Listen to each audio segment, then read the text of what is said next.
ನಮಸ್ತೆ ವೀಕ್ಷಕರೇ, ನಿತ್ಯ ಜ್ಯೋತಿರ ವಾಸ್ತು ಭವಿಷ್ಯ ವಿಶೇಷ ನೇರ ಪ್ರಸಾರ ಕಾರ್ಯಕ್ರಮಕ್ಕೆ ಸ್ವಾಗತ. ನಾನು ಚಿತ್ರಶ್ರೀ. ವೃಶ್ಚಿಕ ರಾಶಿಯ ವಿಚಾರಕ್ಕೆ ಸಂಬಂಧಪಟ್ಟಂತೆ ಏಪ್ರಿಲ್ ತಿಂಗಳ ಭವಿಷ್ಯವಾಣಿಗಳು ಯಾವ ರೀತಿಯಾಗಿರುತ್ತೆ ಅಂತ ಹೇಳಿ ಇವತ್ತಿನ ಸಂಚಿಕೆಯಲ್ಲಿ ತಿಳಿದುಕೊಳ್ಳೋಣ. ಈಗಾಗಲೇ ತುಲಾ ರಾಶಿಯವರೆಗೂ ನಿಮ್ಮ ರಾಶಿ ವಿಚಾರಕ್ಕೆ ಸಂಬಂಧಪಟ್ಟಂತೆ ಏಪ್ರಿಲ್ ತಿಂಗಳ ಭವಿಷ್ಯವಾಣಿ ಅಥವಾ ಮಾಸ ಭವಿಷ್ಯ ಹೇಗಿದೆ ಅಂತ ಹೇಳಿ ಗುರೂಜಿಗಳು ತಿಳಿಸ್ಕೊಟ್ಟಿದ್ದಾರೆ. ಹಾಗೆ ವೃಶ್ಚಿಕ ರಾಶಿಯವರಿಗೆ ಬಹುಮುಖ್ಯವಾಗಿ ಏಪ್ರಿಲ್ ತಿಂಗಳಿನಲ್ಲಿ ವಿಶೇಷತೆ ಏನಾದರೂ ಇದೆಯಾ ನೋಡ್ತಾ ಹೋಗೋಣ. ಮೊದಲನೇದಾಗಿ ಗುರೂಜಿಗಳನ್ನ ಕಾರ್ಯಕ್ರಮಕ್ಕೆ ಸ್ವಾಗತಿಸ್ತಾ ಇದ್ದೀನಿ. ಖ್ಯಾತ ಜ್ಯೋತಿಷಿಗಳು, ಖ್ಯಾತ ಸಂಖ್ಯಾಶಾಸ್ತ್ರಜ್ಞರು ಮತ್ತು ಪಂಚಭೂತ ವಾಸ್ತು ತಜ್ಞರಾದ ಶ್ರೀ ಮಂಜುನಾಥ್ ಗುರೂಜಿಗಳು. ಗುರೂಜಿ ನಮಸ್ತೆ, ಕಾರ್ಯಕ್ರಮಕ್ಕೆ ಸ್ವಾಗತ. ಓಂ ಧರಣಿ ಗರ್ಭಸಂಭೂತಂ ವಿದ್ಯುತ್ ಕಾಂತಿ ಸಮಪ್ರಭಂ ಕುಮಾರಂ ಶಕ್ತಿ ಹಸ್ತಂ ಶತಂ ಮಂಗಳಂ ಪ್ರಣಮಾಮ್ಯಹಂ. ಗುರೂಜಿ, ಈಗ ಮೊದಲನೇದಾಗಿ ವೃಶ್ಚಿಕ ರಾಶಿಯವರ ಒಂದು ಏಪ್ರಿಲ್ ತಿಂಗಳ ಮಾಸ ಭವಿಷ್ಯವನ್ನ ನೋಡೋದಾದ್ರೆ, ಈಗ ನವಗ್ರಹಗಳ ಒಂದು ಗೋಚಾರ ಯಾವ ರೀತಿಯಾಗಿ ಆಗ್ತಾ ಇದೆ, ಏಪ್ರಿಲ್ ತಿಂಗಳಿನಲ್ಲಿ ಇವರು ಏನಾದರೂ ಆಚರಣೆಯನ್ನ ಮಾಡ್ಕೊಳ್ಬೇಕಾ, ಹೇಗೆ ಗುರೂಜಿ? ನೋಡಿ, ವೃಶ್ಚಿಕ ರಾಶಿಯವರಿಗೆ ಮೊದಲೇ ರಾಶಿಯ ಜಾತಕಸ್ಥರಿಗೆ ಸ್ವಲ್ಪ ಮಿಶ್ರ ಫಲ ಈ ಒಂದು ಏಪ್ರಿಲ್ ಮಾಸ ಅಂತ ಹೇಳ್ತೀವಿ. ಒಂದು 2 ತಿಂಗಳ ಕಾದ್ಬಿಟ್ರೆ ನಿಮಗೆ ಒಳ್ಳೆಯ ರಾಜಯೋಗ ಬಂದೇ ಬರುತ್ತೆ, ಗುರುಬಲ ಪ್ರಾರಂಭ ಆಗುವಂಥ ಸಮಯ. ಮತ್ತು ನಾವು ಪ್ರತಿ ಸಂಚಿಕೆಯಲ್ಲೂ ನಾವು ಮಾಸಿಕ ಫಲಗಳನ್ನು ಹೇಳಬೇಕಾದ್ರೆ ಗುರು ಹಾಗೂ ಶನಿಯ ಒಂದು ಗೋಚಾರ ಅನುಸಾರವಾಗಿ ನಾವು ನೋಡ್ತಾ ಬರ್ತೀವಿ. ಅದರ ಪ್ರಭಾವಳಿ ವಿಚಾರದಲ್ಲಿ ನೋಡುವ ಫಲ ಏನಂದರೆ, ದ್ವಿತೀಯ ಪಂಚಮಾಧಿಪತಿಯಾದ ಗುರು ಭಗವಾನರು ಪ್ರಸ್ತುತ ಗೋಚಾರದಲ್ಲಿ ಅಷ್ಟಮ ಭಾವದಲ್ಲಿ ಮುಂದುವರಿತಾ ಇದ್ದಾರೆ. ಗುರುಬಲ ನಿಮ್ಮ ರಾಶಿಯವರಿಗಿಲ್ಲ. ಹಾಗೆ ಶನೇಶ್ವರ ಫಲ ನೋಡಬೇಕಾದ್ರೆ ತೃತೀಯ ಚತುರ್ಥಾಧಿಪತಿಯಾದ ಶನೇಶ್ವರರು ಪಂಚಮ ಭಾವದಲ್ಲಿ ಯಥೇಚ್ಛವಾಗಿ ಪಂಚಮದಲ್ಲೇ ಮುಂದುವರಿತಾ ಇರೋದ್ರಿಂದ ಪಂಚಮ ಶನಿ ಮುಂದುವರಿತಾ ಇದೆ. ಸೊ ಅದಕ್ಕೆ ಶನೇಶ್ವರ ಸ್ವಾಮಿಗೆ ಪರಿಹಾರಗಳನ್ನು ನಾವು ಪ್ರತಿ ಸಂಚಿಕೆಯಲ್ಲಿ ಸಿಂಹರಾಶಿಯವರಿಗೆ ಹೇಗೆ ಅಷ್ಟಮ ಶನಿ ಇರುತ್ತೋ ತಮಗೆ ಪಂಚಮ ಶನಿ ಮುಂದುವರಿತಾ ಇರೋದ್ರಿಂದ ಶನಿ ಚಾಲಿಸ ಹೇಳುವಂಥದ್ದು, ಶನೇಶ್ವರನ ದರ್ಶನ ಮಾಡುವಂಥದ್ದು ಮತ್ತು ಅನಾಥಾಶ್ರಮದ ಸೇವೆ ಮಾಡುವಂಥದ್ದು. ಸೊ ಇದನ್ನು ಮಾಡಿಕೊಂಡ್ರೆ ಒಳ್ಳೆಯದಂತ ಹೇಳ್ತೀವಿ. ಸೊ ಮುಂದುವರೆದ ಒಂದು ಗೋಚಾರದ ವಿಚಾರದಲ್ಲಿ ನೋಡಬೇಕಾದ್ರೆ ಚತುರ್ಥ ರಾಹು ದಶಮಸ್ಥ ಕೇತು ಗೋಚಾರ ಫಲದಲ್ಲಿ ಈ ಒಂದು ಕೊನೆಯ ತಿಂಗಳಲ್ಲಿ ಏನೋ ಫಲ ಕೊಡ್ತಾ ಇತ್ತು ಅದು ಈ ತಿಂಗಳ ಮುಂದುವರಿಯುತ್ತೆ. ಮತ್ತು 3ನೇ ತಾರೀಕು, ಕಳೆದ 3ನೇ ತಾರೀಕು, ಮೊನ್ನೆ ಏನು 3ನೇ ತಾರೀಕು ಮುಗೀತು, ಆ ಒಂದು 3ನೇ ತಾರೀಕು ನಿಮ್ಮ ಒಂದು ರಾಶಾಧಿಪತಿಯಾದ ಮಂಗಳ ಕುಜ ಭಗವಾನರು ನಿಮಗೆ ಕುಜದೋಷ ನಿವಾರಣೆ ಆಗಿ ಪಂಚಮದಲ್ಲಿ ನಿಮ್ಮ ರಾಶಾಧಿಪತಿ ಮಂಗಳ ಗೋಚಾರವಾಗ್ತಾ ಇದ್ದಾರೆ. ಒಳ್ಳೆ ವಿಚಾರ. ಪಂಚಮ ಪೂರ್ವ ಪುಣ್ಯಸ್ಥಾನ ಅಂತ ಹೇಳ್ತೀವಿ. ಅದು ಕೂಡ ಮಿತ್ರನ ಭಾವ, ಗುರುವಿನ ಮನೆಯಲ್ಲಿ ಮೀನರಾಶಿಯಲ್ಲಿ ನಿಮ್ಮ ರಾಶಾಧಿಪತಿಯಾದ ಮಂಗಳನ ಗೋಚಾರ ಇದೆ.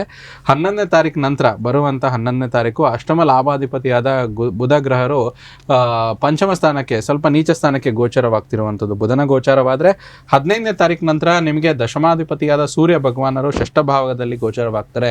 ಆದರೆ ಉಚ್ಚ ಸ್ಥಾನದಲ್ಲಿ ಅಂತಂದರೆ ವಿಪರೀತ ರಾಜಯೋಗ ಪರಿಸ್ಥಿತಿ, ಒಳ್ಳೆಯ ಒಂದು ಉಚ್ಚ ಭಾವದಲ್ಲಿ ಸೂರ್ಯ ಗೋಚರ ಆಗ್ತಿರುವಂಥದ್ದು ಒಳ್ಳೆಯದು.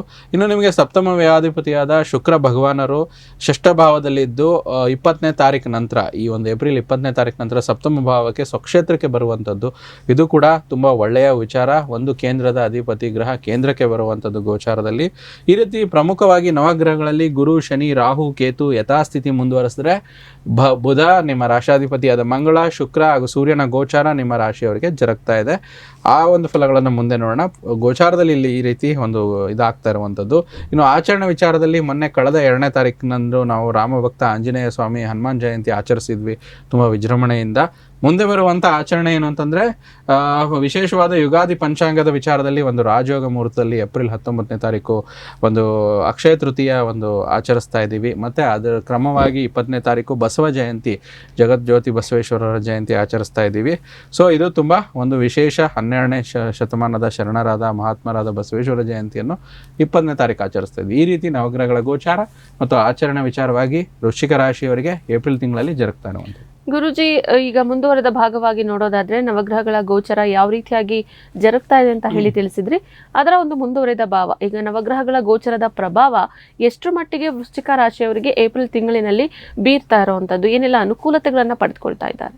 ನೋಡಿ, ತಾವು ಕೇಳಿದಂಗೆ ವಿಸ್ತೃತ ಗೋಚಾರ ಪ್ರಭಾವದಲ್ಲಿ ನೋಡೋದಾದರೆ ಮೊದಲನೇದಾಗಿ ನಾವು ಅವಾಗಲೇ ತಿಳಿಸ್ತೀವಿ, ಗುರು ಭಗವಾನರು ಅಷ್ಟಮ ಸ್ಥಾನದಲ್ಲಿರುವಂಥದ್ದು. ಹಾಗಾಗಿ ವಿದ್ಯಾಕ್ಷೇತ್ರದಲ್ಲಿ ಸ್ವಲ್ಪ ಹಿನ್ನಡೆ, ಹಣ ಸಂಪಾದನೆ ಮಾಡೋದರಲ್ಲಿ ಸ್ವಲ್ಪ ಹೆಚ್ಚು ಪ್ರಯತ್ನ ಪಡಬೇಕಾಗುತ್ತೆ ಏಪ್ರಿಲ್ ತಿಂಗಳಲ್ಲಿ. ಸ್ವಲ್ಪ ನಿಮ್ಮ ಮಾತಿಗೆ ಬೆಲೆ ಕುಗ್ಗುವಂಥದ್ದು, ಸಂಪಾದನೆ ಉಳಿಯದೆ ಸ್ವಲ್ಪ ಖರ್ಚು ಜಾಸ್ತಿ ಆಗುವಂಥದ್ದು, ಇದು ಸ್ವಲ್ಪ ನಕಾರಾತ್ಮಕ ಅಂಶ ಅಂತ ಹೇಳ್ತೀವಿ. ಆದರೆ ಗುರು ಭಗವಾನರಿಂದ, ಗುರು ಮಿತ್ರ ಗ್ರಹ ಆಗಿರೋದ್ರಿಂದ ದೊಡ್ಡ ಸಮಸ್ಯೆಗಳಂತೂ ಕೊಡಲ್ಲ. ಅಡಚಣೆಗಳು ಬರುತ್ತೆ. ಸ್ವಲ್ಪ ವಿದ್ಯಾರ್ಥಿಗಳಿಗೆ ಅಡಚಣೆಗಳು ಜಾಸ್ತಿ, ಅಂಕಗಳ ಬಗ್ಗೆ ಸ್ವಲ್ಪ ಸ್ಕೋರ್ ಕಡಿಮೆ ಅಂತ ಹೇಳ್ತೀವಿ. ಸಂತಾನಾಪೇಕ್ಷಿತ ದಂಪತಿಗಳಿಗೆ ಸ್ವಲ್ಪ ವಿಳಂಬ ಫಲ, ಮತ್ತು ಇದರಿಂದ ಸ್ವಲ್ಪ ಬೇಜಾರು ಮಾಡ್ಕೊಳ್ಳುವಂಥದ್ದು, ನಿರೀಕ್ಷೆಗೆ ತಕ್ಕಂಥ ಫಲ ಲಭಿಸದೇ ಇರುವಂಥದ್ದು ಜರುಗುತ್ತೆ. ಅದರಲ್ಲೂ ವಿಶೇಷವಾಗಿ ಹಿರಿಯರಿಂದ ಆಸ್ತಿ ಬರುವುದರ ವಿಚಾರವಾಗಿ, ಕೋರ್ಟು ಕಚೇರಿ ಕಲಹ ವ್ಯಾಜ್ಯಗಳ ವಿಚಾರವಾಗಿ ಹಿನ್ನಡೆ ಕೂಡ ಈ ತಿಂಗಳಲ್ಲಿ ಸ್ವಲ್ಪ ಆಗುವಂಥದ್ದು. ಸಮಾಧಾನದಿಂದಿರಿ, ಇಲ್ಲಿಗೆ ಎಲ್ಲ ಮುಗಿದೋಗಲ್ಲ, ಮುಂದೆ ಸಮಯ ತುಂಬ ಚೆನ್ನಾಗಿ ಬರ್ತಾ ಇದೆ.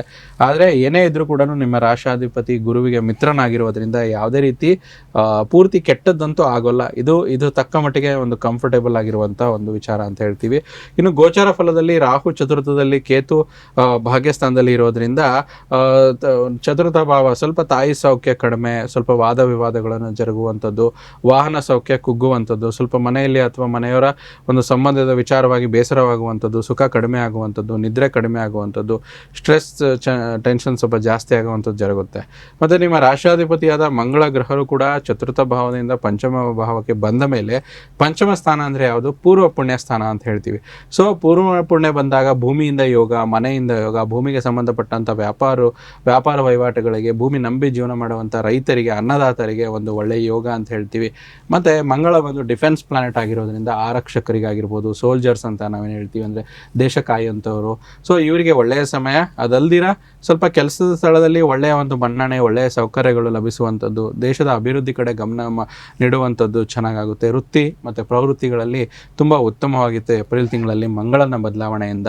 ಮತ್ತು ಪ್ರೈಮರಿ ಆ್ಯಂಡ್ ಸೆಕೆಂಡರಿ ಇನ್ಕಮ್ ತುಂಬ ಚೆನ್ನಾಗಿ ಬರುವಂಥದ್ದು, ಏನು ನೆಗೆಟಿವ್ ಮಂಗಳನಿಂದ ಆಗೋದಿಲ್ಲ, ಸಕಾರಾತ್ಮಕವಾಗಿ ಬದಲಾಗುತ್ತೆ. ಹಾಗಾಗಿ ಯಾವುದೇ ಭಯ ಪಡದೆ ವಿವೇಚನಾ ಶಕ್ತಿಯನ್ನು ಬಳಸಿ ನೀವು ಮುಂದುವರಿತೀರಾ, ಇದು ತುಂಬ ಒಳ್ಳೆಯದು. ಇನ್ನು ಪಂಚಮ ಸ್ಥಾನದಲ್ಲಿ ಬುಧ ಬರೋದರಿಂದ ಸ್ವಲ್ಪ ಮಾನಸಿಕ ಶಾಂತಿ, ಹಣದ ಖರ್ಚುಗಳು ಜಾಸ್ತಿ, ಸ್ವಲ್ಪ ಕೋಪತಾಪಗಳು ಬರುವಂಥದ್ದು, ಅಗ್ರೆಸಿವ್ನೆಸ್, ವಾಯುತತ್ವ ಗ್ರಹ ಬುಧ ಆಗಿರೋದ್ರಿಂದ ಸ್ವಲ್ಪ ದುಡುಕು ಜಾಸ್ತಿ, ಅದರಿಂದ ಸ್ವಲ್ಪ ಮನಸ್ಸು ಬೇಜಾರಾಗುವಂಥದ್ದು, ಇದಕ್ಕಿಂದಾಗೆ ಜಗಳ ಆಗ್ಬಿಡುವಂಥದ್ದು, ಇನ್ನೇನು ಜಗಳ ಆಡ್ಬಿಟ್ಟು ನಮಗೆ ಆಮೇಲೆ ಪಶ್ಚಾತ್ತಾಪ ಪಡುವಂಥದ್ದು ಸ್ವಲ್ಪ ಜಾಸ್ತಿ ಇರುತ್ತೆ.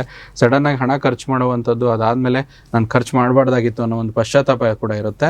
ಆದರೂ ನಕಾರಾತ್ಮಕವಾಗಿ ನೋಡೋದಾದರೆ ಬುಧ ಮತ್ತು ಗುರುವಿನ ಜೊತೆಗೆ ಪರಿವರ್ತನೆ ಯೋಗದಲ್ಲಿ ಆಗುವುದರಿಂದ ಸ್ವಲ್ಪ ಮಟ್ಟಿಗೆ ಶುಭ ಫಲನೇ ಕೊಡುತ್ತೆ. ಇದು ನಕಾರಾತ್ಮಕತೆಯಿಂದ ಸಕಾರಾತ್ಮಕ ಕಡೆ ತಿರುಗುವಂಥದ್ದು. ಲಾಭ ಸ್ಥಾನಾಧಿಪತಿ ಲಾಭವನ್ನು ಕೊಡುವಂಥದ್ದು, ಅದೃಷ್ಟ ಸ್ಥಾನಾಧಿಪತಿ ಅದೃಷ್ಟವನ್ನು ಕೊಡುವಂಥದ್ದು ಜರುಗುತ್ತೆ. ಸ್ವಲ್ಪ ನೆಗೆಟಿವ್ ಅಂದರೆ ಅಪಘಾತ, ಸಣ್ಣ ಪುಟ್ಟ ಏಟುಗಳು, ಅಪಘಾತ ಆಗೋದ್ರ ಬಗ್ಗೆ ಸ್ವಲ್ಪ ಎಚ್ಚರಿಕೆ ವಹಿಸಬೇಕು ಏಪ್ರಿಲ್ ತಿಂಗಳಲ್ಲಿ ವೃಶ್ಚಿಕ ರಾಶಿಯವರು. ಇಷ್ಟು ಈ ಒಂದು ನವಗ್ರಹಗಳ ವಿಸ್ತೃತ ಪ್ರಭಾವ ವೃಶ್ಚಿಕ ರಾಶಿಯವರಿಗೆ ಜರುಗ್ತಾ ಇದೆ. ಗುರುಜಿ, ಇನ್ನು ರಾಶಾಧಿಪತಿ ಗೋಚರ ಹೇಗಾಗ್ತಾ ಇದೆ? ಏನಾದರೂ ಅನುಕೂಲತೆಗಳು ಎಷ್ಟರ ಮಟ್ಟಿಗೆ, ಲಾಭ ಎಷ್ಟರ ಮಟ್ಟಿಗೆ, ನಷ್ಟ ಎಷ್ಟರ ಮಟ್ಟಿಗೆ ಇದೆ ಗುರುಜಿ ವೃಶ್ಚಿಕ ರಾಶಿಯವರಿಗೆ? ನೋಡಿ, ರಾಶಾಧಿಪತಿಯ ಗೋಚಾರ ಮೊನ್ನೆ ಕಳೆದ 3ನೇ ತಾರೀಕು ನಂತರ ಪಂಚಮ ಸ್ಥಾನದಲ್ಲಿ ಬಂದಿರೋದ್ರಿಂದ, ಪಂಚಮ ಅಂದರೆ ಏನು? ಪೂರ್ವ ಪುಣ್ಯ ಸ್ಥಾನ ಅಂತ ಹೇಳ್ತೀವಿ.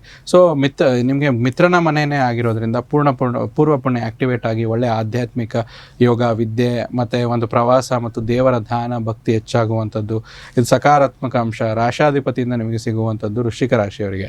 ಇನ್ನು ಸೂರ್ಯ ಉಚ್ಚ ಸ್ಥಾನಕ್ಕೆ 15ನೇ ತಾರೀಕು ನಂತರ ಬರೋದ್ರಿಂದ ಸ್ವಲ್ಪ ಹಿತಶತ್ರುಗಳು ಜಾಸ್ತಿ ಆಗ್ತಾರೆ.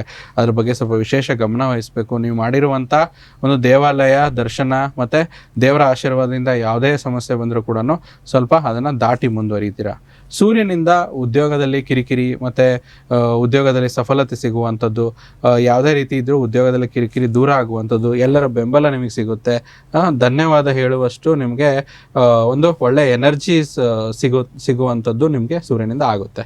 ಇನ್ನು ಸಪ್ತಮ ಸ್ಥಾನದಲ್ಲಿ ಶುಕ್ರ ಬರುವಂಥದ್ದು ಒಳ್ಳೆಯ ಯೋಗ, ರಾಜಯೋಗ ನಿಮಗೆ ಸಪ್ತಮದಲ್ಲಿ ಗುರು ಭಗವಾನರು ಬಂದಾಗ ಇಲ್ಲೇನಾಗುತ್ತೆ ಅಂದರೆ, ಗುರು ಅಂತ ಯಾವುದೇ ರೀತಿ ಸಪ್ತಮದಲ್ಲಿ ಇದು ಗುರು ಹೇಗೆ ಬಂದಾಗ ಒಂದು ಗುರುಬಲ ಇಲ್ವೋ, ಆದರೆ ಶುಕ್ರ ಸಪ್ತಮಕ್ಕೆ ಬಂದಾಗ ಶುಕ್ರ ಬಲ ನೀಡುವಂಥದ್ದು.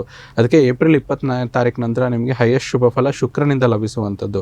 ಸಪ್ತಮಾಧಿಪತಿ ಸಪ್ತಮದಲ್ಲಿ ಬಂದಾಗ ಫಲಗಳು ಏನು ಅಂತ ನೋಡಿದ್ರೆ, ಸ್ತ್ರೀಯರಿಂದ ಹೆಚ್ಚು ಲಾಭ, ತಾಯಿ, ಹೆಂಡತಿ, ಅಕ್ಕ, ತಂಗಿ, ಸೊ ಈ ರೀತಿ ಯಾವುದೇ ಕಡೆಯಿಂದ ಶುಭ ವಿಚಾರಗಳು, ಒಂದು ಮಗಳಾಗಿರ್ಬೋದು, ಸ್ನೇಹಿತೆ ಆಗಿರ್ಬೋದು, ಇದೇ ರೀತಿ ಯಾವುದೇ ಒಂದು ವೃಶ್ಚಿಕ ರಾಶಿಯವರಿಗೆ ಒಂದು ಹೆಣ್ಣು ಮಕ್ಕಳ ವಿಚಾರವಾಗಿ ಗಂಡು ಮಕ್ಕಳಿಗೆ ತುಂಬ ಲಾಭ ತಂದುಕೊಡುತ್ತೆ. ಹಾಗೆ ಹೆಣ್ಣು ಮಕ್ಕಳಿಗೂ ಕೂಡ ಗಂಡು ಮಕ್ಕಳಿಂದ ಲಾಭ ಅಂದರೆ ತಕ್ಷಣ ಹಣ ಬರಬೇಕಂತಲ್ಲ, ಅವರಿಂದ ಒಂದು ಧೈರ್ಯ, ಸಾಹಸ, ಸಮಾಧಾನ, ಏನೋ ಒಂದು ಶಾಂತಿ, ನೆಮ್ಮದಿ, ಈ ರೀತಿ ಸಹಕಾರ ಕೂಡ ಸಿಗುವುದು ಒಂದು ಒಳ್ಳೆ ಲಾಭನೇ ಅಲ್ವಾ. ಸೊ ಯಾವುದೇ ಒಂದು ರೋಗ ಇದ್ರೂ ಕೂಡ ತಾತ್ಕಾಲಿಕವಾಗಿ ರೋಗ ದೂರವಾಗುತ್ತೆ. ಸ್ವಲ್ಪ ಶುಕ್ರನಿಂದ ಮೋಹ ಜಾಸ್ತಿ ಆಗುವಂಥದ್ದು, ಆಸೆ ಕಾಮನೆಗಳು ಸ್ವಲ್ಪ ಜಾಸ್ತಿ ಆಗುತ್ತೆ. ಉದಾಹರಣೆಗೆ ಶುಕ್ರ ಭೋಗಕಾರಕನಾಗಿರೋದ್ರಿಂದ ಸ್ವಲ್ಪ ಹೊಸ ಬಟ್ಟೆ ಬೇಕು, ಬ್ರ್ಯಾಂಡೆಡ್ ಐಟಮ್ಸ್ ಬೇಕು, ಮತ್ತು ಏನೋ ಒಂದು ಖರ್ಚು ಮಾಡುವಂಥದ್ದು ಜಾಸ್ತಿ ಅಂತ ಹೇಳ್ತೀವಿ. ಅದರಲ್ಲೂ ಏನೇ ಒಂದು ನಿಮ್ಮ ಖರ್ಚಿನಲ್ಲಿ ಸ್ವಲ್ಪ ನಿಯಂತ್ರಣ ಇಟ್ಕೊಳ್ಬೇಕು, ಇಲ್ಲಾಂದರೆ ಖರ್ಚು ಜಾಸ್ತಿ ಆಗುವಂಥದ್ದು, ಮಿತಿ ಮೀರಿ ಖರ್ಚು ಮಾಡುವಂಥದ್ದು ಇರುತ್ತೆ. ಸಪ್ತಮದಿಂದ ರಾಶಿಗೆ ದೃಷ್ಟಿ ಬಿಡೋದ್ರಿಂದ ಸ್ವಲ್ಪ ಮನಸ್ಸಿಗೆ ಯಾವುದೇ ರೀತಿ ಟೆನ್ಷನ್ಸು, ಸ್ಟ್ರೆಸ್ಸು, ಅದ್ರ ಬಗ್ಗೆ ಸ್ವಲ್ಪ ಖರ್ಚಿನಿಂದ ಆಗುವಂಥದ್ದು ದೂರ, ನೀವು ಅದನ್ನು ಎಚ್ಚರಿಕೆಯಿಂದ ಇಟ್ಕೊಂಡ್ರೆ, ಜಾಗ್ರತೆ ವಹಿಸಿದ್ರೆ ಒಳ್ಳೆಯದು. ಮತ್ತು ಭೋಗಗಳು ಒಳ್ಳೆಯ ಪ್ರಾಪ್ತಿಯಾಗುತ್ತೆ. ವಿಶೇಷವಾಗಿ ಮದುವೆಗೆ ಸಂಬಂಧಪಟ್ಟಂಥದ್ದು, ಒಬ್ಬರಿಗೆ ಇಷ್ಟಪಡುವಂಥದ್ದು, ಅಥವಾ ನೀವು ಪ್ರೀತಿಯಲ್ಲಿದ್ದರೆ ಪ್ರೀತಿಯ ನಿವೇದನೆ ಮಾಡ್ಕೊಳ್ಳುವಂಥದ್ದು, ಮತ್ತು ಆ ನಿವೇದನೆ ನಂತರ ಅದು ಸಕ್ಸಸ್ ಕೂಡ ಆಗುತ್ತೆ. ಪ್ರೇಮ ವಿವಾಹಕ್ಕೆ ದೊಡ್ಡವರನ್ನು ಒಪ್ಪಿಸುವಂಥದ್ದು, ಮದುವೆ ಮಾಡ್ಕೊಳ್ಳುವಂಥದ್ದು ಎಲ್ಲ ಒಳ್ಳೆಯದಾಗುತ್ತೆ. ಸೊ ಮದುವೆ ಯಾವುದೇ ರೀತಿ social partnership, public partnership, business partnership ವಿಚಾರವಾಗಿ ಹೆಚ್ಚು ಅನುಕೂಲ ಆಗುತ್ತೆ. ಯಾವುದೇ ಒಂದು ಮಿಸ್ಅಂಡರ್ಸ್ಟ್ಯಾಂಡಿಂಗ್ ಬಂದರೂ ಕೂಡ ದೂರವಾಗಿ ಪಾರ್ಟ್ನರ್ಶಿಪ್ಪಲ್ಲಿ ಒಳ್ಳೆ ಲಾಭ ಮಾಡ್ತೀರಾ. ಮತ್ತು 7ನೇ ಮನೆ ಅಂತಂದರೆ ನಾವೇನು ಹೇಳ್ತೀವಿ ಜ್ಯೋತಿಷ್ ಶಾಸ್ತ್ರದಲ್ಲಿ, ಪಬ್ಲಿಕ್ ಪ್ಲೇಸು ಅಂದರೆ ಪಬ್ಲಿಕ್ ಅಪಿಯರೆನ್ಸ್ ಅಂತ ಹೇಳೋದ್ರಿಂದ ಇದು ಒಂದು ತುಂಬ ಈ ರಾಶಿಗೆ ಸಂಬಂಧಪಟ್ಟಂಥ ವೃಶ್ಚಿಕ ರಾಶಿ ನಟ ನಟಿಯರಿಗೆ ಒಳ್ಳೆಯ ಒಂದು ಕಲೆಗೆ ಸಂಬಂಧಪಟ್ಟಂಥವರಿಗೆ ಹೆಚ್ಚು ಮನ್ನಣೆ ಸಿಗುತ್ತೆ, ಒಂದು ರೆಕಗ್ನೇಷನ್ ಸಿಗುತ್ತೆ.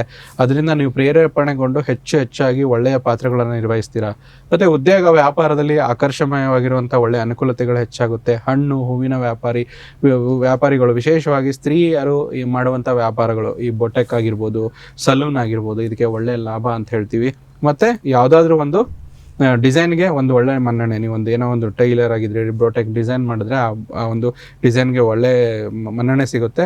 ಜೊತೆಗೆ ವಿಶ್ವವನ್ನು ಗೆಲ್ಲುವಂಥ ಒಂದು ಸಕಾರಾತ್ಮಕ ಅಂಶ ವೃಶ್ಚಿಕ ರಾಶಿಯವರಿಗೆ ಶುಕ್ರನಿಂದ ಒದಗುವಂಥದ್ದು. ಮೃಷ್ಟಾಂಗ ಭೋಜನ, ಶುಚಿ ಮತ್ತು ಸ್ನಾನ, ಪೂಜೆ, ಹೋಮ ಇತ್ಯಾದಿ ಹವನಗಳನ್ನು, ಸುಗಂಧ ದ್ರವ್ಯಗಳು ಉಪಯೋಗಿಸುವಂಥದ್ದು, ತರ್ಕಶಾಸ್ತ್ರ, ಇದರೆಲ್ಲೂ ತುಂಬ ಚೆನ್ನಾಗಾಗುತ್ತೆ.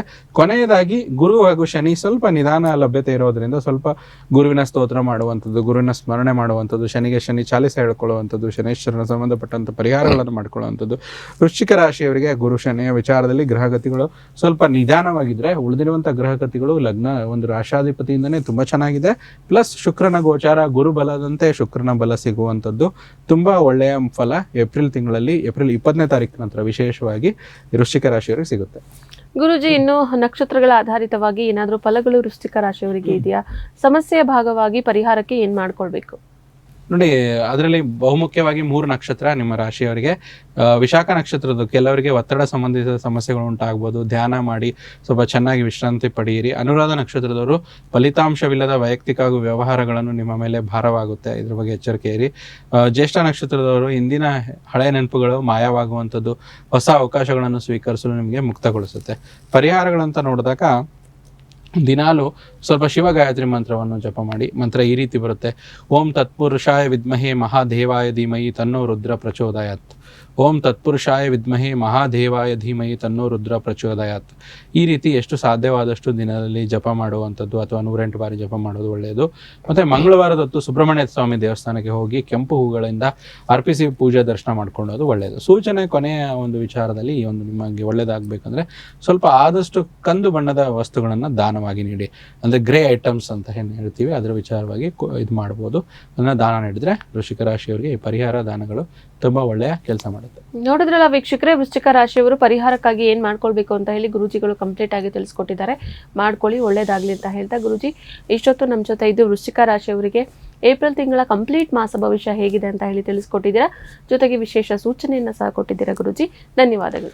ಸರ್ವೇ ಜನೋ ಸುಖಿನೋ ಭವಂತು, ಸಮಸ್ತ ಸನ್ಮಂಗಳಾನಿ ಭವಂತು. ವೀಕ್ಷಕರೇ, ಇವತ್ತಿನ ಸಂಚಿಕೆಯನ್ನು ಇಲ್ಲಿಗೆ ಮುಗಿಸ್ತಾ ಇದ್ದೀವಿ. ಮತ್ತೊಂದು ಸಂಚಿಕೆಯಲ್ಲಿ ಸಿಗೋಣ. ನೋಡ್ತಾ ಇರಿ ಪ್ರಗತಿ ಟಿವಿ, ಇದು ನಿಮ್ಮಿಂದ ನಿಮಗಾಗಿ.